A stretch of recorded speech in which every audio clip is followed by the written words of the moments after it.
বৈষম্য বিরোধী ছাত্র আন্দোলনের ডাকে রাজধানী ঢাকার বিভিন্ন স্থানে কমপ্লিট শাটডাউন কর্মসূচি পালন করছে শিক্ষার্থীরা।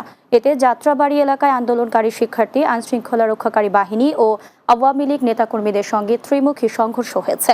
বৃহস্পতিবার বেলা 11টার পর থেকে যাত্রাবাড়ীতে সংঘর্ষ শুরু হয়। পরে তা শনির আখড়া ও রায়েরবাগ এলাকায় ছড়িয়ে পড়ে।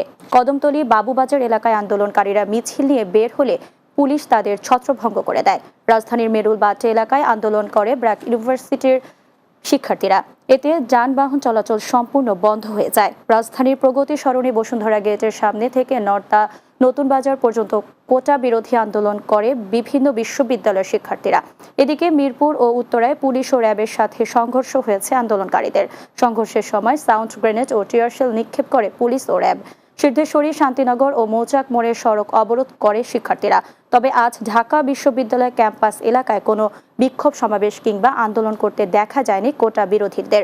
সায়েন্স ল্যাব মোড়, ঢাকা কলেজ, সিটি কলেজ এলাকায় বিপুল সংখ্যক পুলিশ মোতায়েন করা হয়। পুরো রাজধানীর নিরাপত্তায় বাড়তি সতর্কতায় টহল দিচ্ছে বিজিবির সদস্যরা।